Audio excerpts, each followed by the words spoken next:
We'll mention Minnesota from Money Boys Players, right? Peace, Minnesota. How you doing? Hey, what's up, brothers? Y'all can hear me? Yes, sir. Yes, sir. Peace. Yo, y'all caught me. I was just sitting in my car. Yo, so since you kind of short on time, let me just explain this real quick. You know, you got the anniversary of Big Pun's album, The Capital Punishment. So if you have a few minutes, he's gonna kind of, ask you a little bit about your participation. Hell yeah, let's go. All right. I do want to say this. It's ironic that I got you on it because I did an episode with Taz from the Alcoholics, and we did like a whole 5 minutes talking about how we don't feel like you get enough props for everything you did in hip hop. So it's just ironic that we're here right now. But so I just came the Bronx. Like, there's 5 boroughs in New York, right? Queens took off with our shit. Brooklyn took off with our shit, and they adored it. They took care of it. The Bronx don't give a fuck. It's a certain mentality we have up here. Like for me, I was 3 years old at the gym playing tag. You see that movie, The Get Down? Yeah. That was all of our lives. Yeah. Right. Big Pun, we grew up not giving a fuck about it. Like, it's like the terminology of prophet is never respected in his own land. And Big Pun's uncle, his name is Wimpy. Pun was Puerto Rican and Cuban. So I want to get that whole, he was just Puerto Rican, the best Puerto Rican rapper shit out of here. He's Puerto Rican and Cuban. And his uncle Wimpy was down with the Cold Crush. I think so far as like being behind stage, carrying the records, like kind of like management. Okay. And his aunt Angie was rolling around with them too. His aunt Angie is bad Cuban joint, right?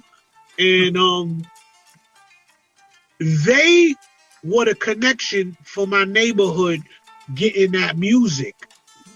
So far as the Cold Crush and shit like that. So I can only imagine how that hip hop was coming directly into Pun's house. Right. It's his aunt and his uncle. And they're listening to Grandmaster Caz every week. So it's almost like he had direct access.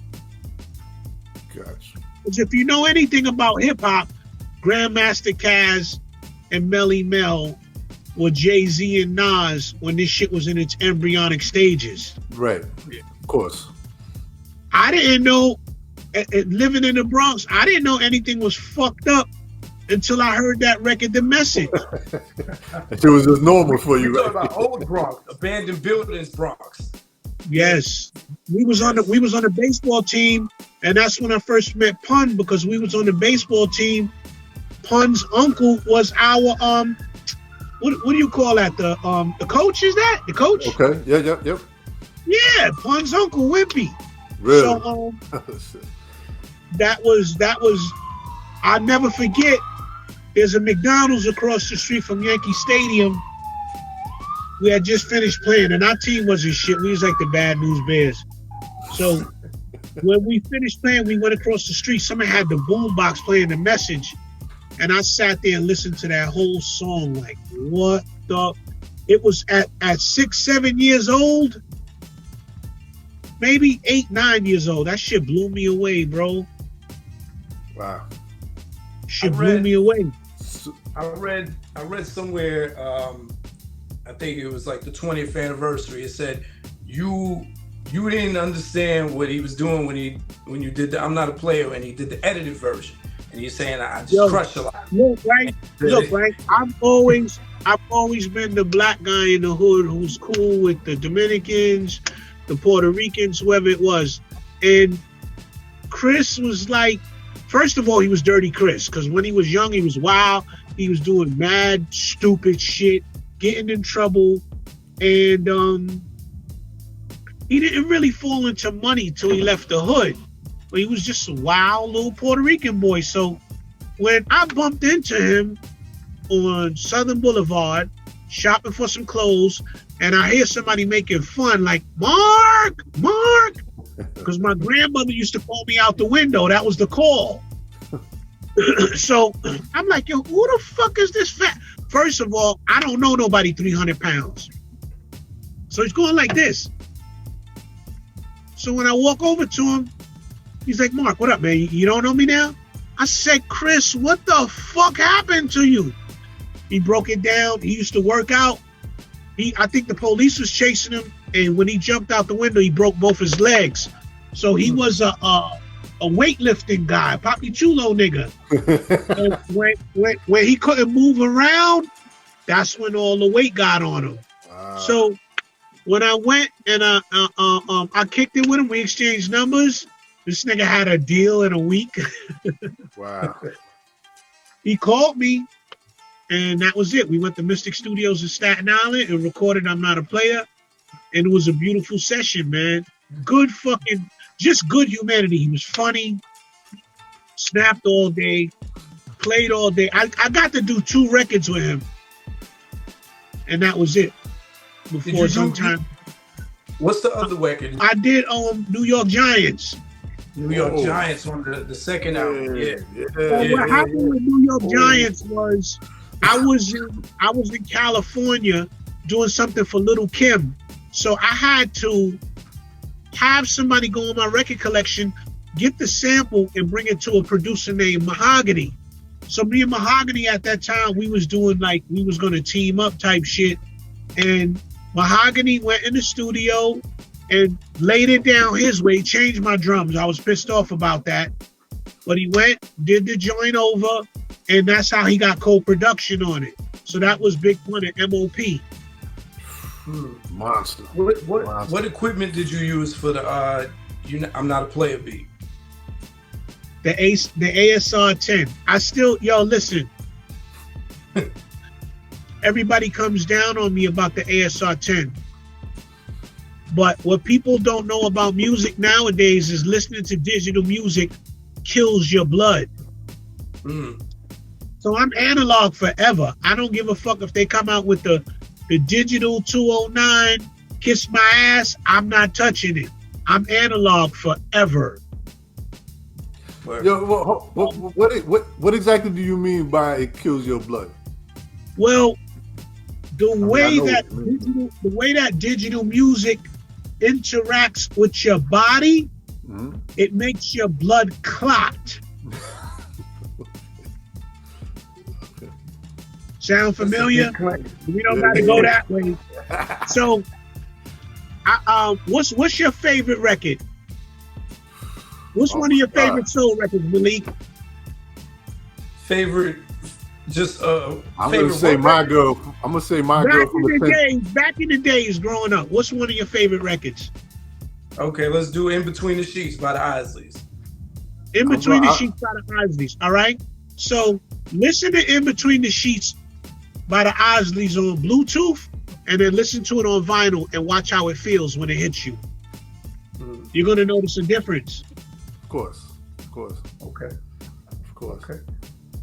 So I that's crazy because I'm thinking now that you mentioned soul samples, you sampled the OJ's joint, and I also read that you found a jazz instrumental and mixed that with the original OJ song to make the beat. And Pun made sure I got paid a nice amount of money for the record. But bro, do you know that when you do the main version, that you get all of the publishing from the remix, and the monies from the remix comes to you? So before that shit happened to Lord Tariq and Peter Guns, it happened to me because the OJs took 10,000%. They ain't give me nothing. Wow. So off of that one record, I would have been a multi-millionaire. Wow. Which is crazy. So the jazz version is Steve Kahn, Darling, Darling Baby. Right. Wow. That's nuts. And that was like the lead single. I think the street single was Yes. You Ain't a Killer. Yeah, that's crazy. Very crazy. So when you went to work with Pun on that song, how many songs did he have? Other songs already done? Well, that you know of? you know, the thing about Pun that's crazy, he was a one-take Willie, man. He was, you know, and the only other person that I've seen do that is Lord Tariq. But Pun go in that booth, 1-2 takes is done. He was a natural. And it fucked me up because I couldn't put together, I'm not a player, but I fuck a lot, and you're 300-400 pounds. That's what made me miss the whole thing. Because I thought it was a dope record, but I couldn't get it. But man, he pulled that shit off, man. So when he changed it to Crush a Lot, did that make more sense? No. It threw me off. It threw me off even more. Bless his soul. I had so many fun times with him because he was just some fat, funny motherfucker. When we left the studio, right? Now, when I saw Pun, you see, our Puerto Ricans in the Bronx is gangsters. They are the wildest motherfuckers. Like, you know, they're not passive. They get busy. And when I had saw him that time on Southern Boulevard, he had on a big chain, right? So, you know, I thought he might have been in a dope game or whatever. I don't know. He might have been getting to it, but Pun. Now we in the car. We leaving the session. So this we leaving Staten Island studio, Mystic Studios for Staten Island. We headed back up to the Bronx. So we riding in his Lexus. So he's like, "Yo, Mark, man." He's calling me by my government name. He's like, "Yo, Mark, man, I got a grenade in the car." I'm like, "Oh shit, man. So what the fuck you got me in the car for?" And he always carried guns. He's a Soundview Puerto Rican. Pun was a gangster. I'm not gonna sit here. Your man Fat Joe, niggas grew up hard. Right. So he's like, "I got a grenade in the car," so I believe him. This nigga locks the windows and start farting. He killed us in that car. The nigga was an asshole. That was my man. That was his grenade, huh? That was the grenade. That nigga must have fought. He must have farted about 40 times in the car. So could you imagine being locked in the car with your homie who's 400 pounds and he just keeps farting? And we laughing, but we're crying at the same time. Like, yo, take the child locks off the window. Yo. That's great. Yeah, listen, real quick before we let you go. When you had the pleasure of working with Pun, or you were in the studio with him, were the other guys around at that time, like Cuban and Sace? You know, did you get to see those guys? Yeah. Yeah. And you know, what was your take on them, man? Like Armageddon and those, you know what I mean? Like, did you see their talent and potential at that time? They all were good. Yeah. I'm gonna give you the watered down version. Fat Joe wanted to create a Latin crew that can rhyme. Mm-hmm. So when Pun got his deal, he said to me, this is right before he passed. He said, "Minnie, I did what Joe wanted. Now I got my deal." He said, "Now it's time to get money." Look at his crew: Reef Rumble, Remy Martin. He had put together a whole nother team. Because, you know, Pun was all the way us, man. He was a Moreno. I mean, in the sense of right. A Cuban Puerto Rican that identified with his culture. Mm-hmm. Because Abuela is dark as us. So he was never on that. You know, sometime in New York, you get this Puerto Rican, Dominican, black beef. Like, everybody loves the culture, but they don't love the niggas. But right. Pun was all the way one of us. Dope. Yeah, he was big on that. Even the first track, he says something like that. Like, with a twist of black and proud. Yeah. Mm-hmm. I got one last question. So the connection, because I think that same year or the year before, he was on Lord Tariq and Peter Guns album. Was that connection through you? We grew up together, not Pete, because Pete is Tariq's brother-in-law.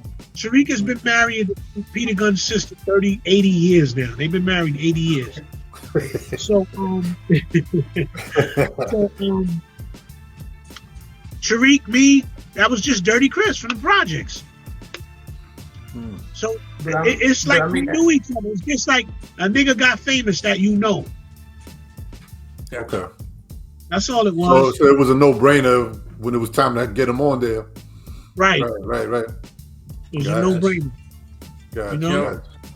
Minnesota, we appreciate you, bro. I know you're trying to get to the beach. We ain't gonna take up too much more of your time. Yeah, Night Beach. You definitely going to the Night Beach. Minnesota, man. Thank you as always, man. You know, like you say all the time, home team, man. So appreciate you. Hey, listen, peace, my brothers. And for your people that's listening, I got a project out, a solo album called Once Upon a Handshake. It's on all streaming platforms. Okay. Nice. Yeah, we got Money Boss Players. We got mad projects out right now. All right. Shout out to where can they find you at real quick, just so people don't want to keep up with you. Minnesota_Money Boss on Instagram. All right. Dope. Money Boss, man. Minnesota. Thank you very much, man. Enjoy your night. Have fun.